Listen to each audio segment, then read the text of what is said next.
ਸਭ ਦੇ ਅੰਦਰ ਰਮਿਆ ਰਵਿਆ ਹੋਇਆ ਰਵ ਰਹਿਆ ਸਰਬੱਤਰ ਮੈਂ, ਸਾਰੀਆਂ ਥਾਵਾਂ ਤੇ ਪਰਮਾਤਮਾ ਹੈ।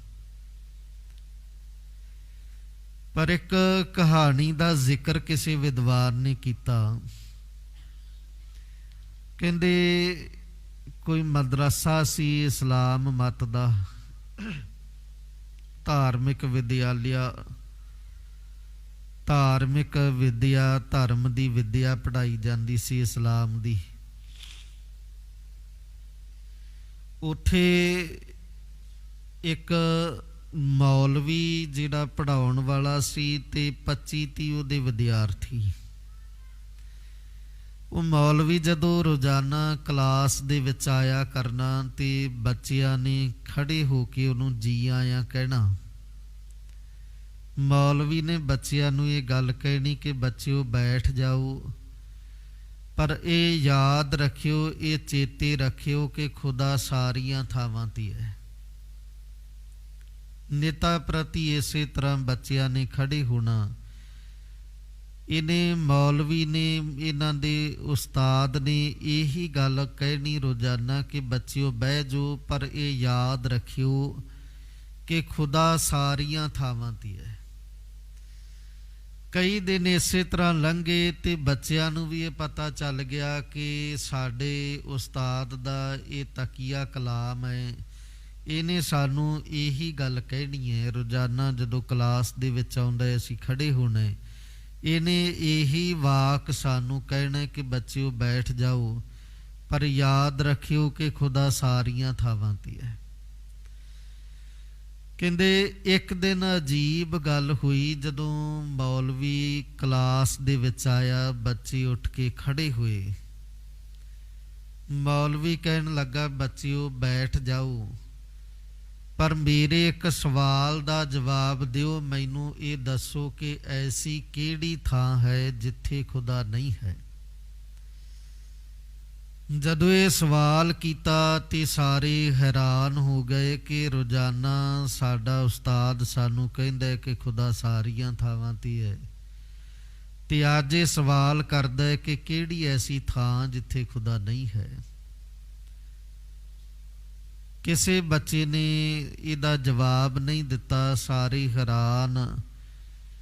ਇੱਕ ਮਗਰ ਜੇ ਬੱਚਾ ਬੈਠਾ ਹੈ, ਉਹਨੇ ਹੱਥ ਖੜਾ ਕਰ ਦਿੱਤਾ ਤੇ ਮੌਲਵੀ ਉਹਦਾ ਜਦੋਂ ਉਹਨੇ ਹੱਥ ਖੜਾ ਕੀਤਾ, ਮੌਲਵੀ ਉਹਨੂੰ ਦੇਖ ਕੇ ਹੈਰਾਨ ਹੋ ਗਿਆ ਤੇ ਉਹਨੂੰ ਬੱਚੇ ਨੂੰ ਖੜਾ ਕਰਕੇ ਕਹਿਣ ਲੱਗਾ, ਕਹਿੰਦਾ ਮੈਂ ਇਹ ਦੇਖਣਾ ਸੀ ਕਿ ਜਿਹੜੀ ਗੱਲ ਮੈਂ ਰੋਜ਼ਾਨਾ ਕਹਿਣਾ ਉਹਦੇ ਤੇ ਤੁਸੀਂ ਕਿੰਨਾ ਕੁ ਅਮਲ ਕਰਦੇ ਹੋ। ਪਰ ਮੈਨੂੰ ਇਹ ਹੈਰਾਨੀ ਹੈ ਕਿ ਮੈਂ ਰੋਜ਼ਾਨਾ ਇਹ ਆਖਦਾ ਕਿ ਖੁਦਾ ਸਾਰੀਆਂ ਥਾਵਾਂ ਤੇ ਹੈ। ਇਹ ਯਾਦ ਰੱਖਿਓ ਤੇ ਅੱਜ ਮੈਂ ਇਹ ਜਾਣ ਬੁੱਝ ਕੇ ਪ੍ਰਸ਼ਨ ਗਲਤ ਕੀਤਾ ਸੀ, ਤਾਂ ਕਿ ਮੈਂ ਦੇਖ ਸਕਾਂ ਕਿ ਤੁਸੀਂ ਕਿੰਨਾ ਕੁ ਮੇਰੇ ਕਹੇ ਤੇ ਅਮਲ ਕਰਦੇ ਹੋ। ਤੇ ਤੂੰ ਹੱਥ ਖੜਾ ਕੀਤਾ ਹੈ ਇਸ ਸਵਾਲ ਦਾ ਜਵਾਬ ਦੇਣ ਦੇ ਵਾਸਤੇ। ਇਹਦਾ ਮਤਲਬ ਇਹ ਹੈ ਕਿ ਤੂੰ ਮੇਰੇ ਰੋਜ਼ਾਨਾ ਦੇ ਕਹੇ ਤੇ ਅਮਲ ਨਹੀਂ ਕਰਦਾ। ਉਹ ਬੱਚਾ ਕਹਿੰਦਾ ਕਿ ਤੁਹਾਡਾ ਸਵਾਲ ਵੀ ਗਲਤ ਨਹੀਂ ਹੈ ਤੇ ਮੇਰਾ ਹੱਥ ਖੜਾ ਕਰਨਾ ਵੀ ਗਲਤ ਨਹੀਂ। ਅਸਲ ਦੇ ਵਿੱਚ ਮੈਂ ਇਹਦਾ ਸੱਚਮੁੱਚ ਜਵਾਬ ਦੇਣਾ ਚਾਹੁੰਦਾ। ਮੌਲਵੀ ਕਹਿੰਦਾ ਚੰਗਾ ਫਿਰ ਦੱਸ ਕਿ ਖੁਦਾ ਕਿਹੜੀ ਥਾਂ ਤੇ ਨਹੀਂ। ਉਹ ਬੱਚਾ ਕਹਿੰਦਾ ਇਹ ਸੱਚ ਹੈ ਕਿ ਖੁਦਾ ਸਾਰੀਆਂ ਥਾਵਾਂ ਤੇ ਹੈ, ਪਰ ਇੱਕ ਐਸੀ ਥਾਂ ਹੈ, ਇੱਕ ਐਸੀ ਜਗ੍ਹਾ ਵੀ ਹੈ ਜਿੱਥੇ ਖੁਦਾ ਨਹੀਂ। ਉਹ ਕਹਿੰਦਾ ਖੁਦਾ ਮਨੁੱਖ ਦੀ ਸਮਝ ਦੇ ਵਿੱਚ ਨਹੀਂ ਤੇ ਮਨੁੱਖ ਦੀ ਸੁਰਤ ਦੇ ਵਿੱਚ ਨਹੀਂ। ਇਹ ਦੋ ਐਸੀਆਂ ਥਾਵਾਂ ਨੇ, ਇੱਕ ਤੇ ਬੰਦੇ ਦੀ ਸਮਝ ਤੇ ਇੱਕ ਬੰਦੇ ਦੀ ਸੁਰਤ। ਸਮਝ ਤੇ ਸੁਰਤ ਦੇ ਵਿੱਚ ਖੁਦਾ ਨਹੀਂ ਹੈ। ਇਸੇ ਕਰਕੇ ਬੰਦਾ ਪਰਮਾਤਮਾ ਨੂੰ ਯਾਦ ਕਰਨ ਦਾ ਯਤਨ ਕਰਦਾ ਹੈ, ਵਾਰ-ਵਾਰ ਉਹਦਾ ਨਾਮ ਲੈਂਦਾ ਹੈ, ਪਰ ਵਾਰ-ਵਾਰ ਪੁਕਾਰਨ ਦੇ ਬਾਵਜੂਦ ਵੀ ਯਾਦ ਖੁਦਾ ਨਹੀਂ ਆਉਂਦਾ, ਯਾਦ ਨਿਰੰਕਾਰ ਨਹੀਂ ਆਉਂਦਾ। ਚੇਤੇ ਫਿਰ ਵੀ ਸੰਸਾਰ ਹੀ ਆਉਂਦਾ ਹੈ। ਇਹਦੇ ਤੋਂ ਸਪਸ਼ਟ ਹੈ ਕਿ ਪਰਮਾਤਮਾ ਬੰਦੇ ਦੀ ਸੁਰਤ ਦੇ ਵਿੱਚ ਨਹੀਂ ਤੇ ਬੰਦੇ ਦੀ ਸਮਝ ਦੇ ਵਿੱਚ ਨਹੀਂ, ਕਿਉਂਕਿ ਜਿਸ ਦਿਨ ਸਮਝ ਦੇ ਵਿੱਚ ਆ ਜਾਏਗਾ ਉਸ ਦਿਨ ਸੁਰਤ ਦੇ ਵਿੱਚ ਵੀ ਆ ਜਾਏਗਾ।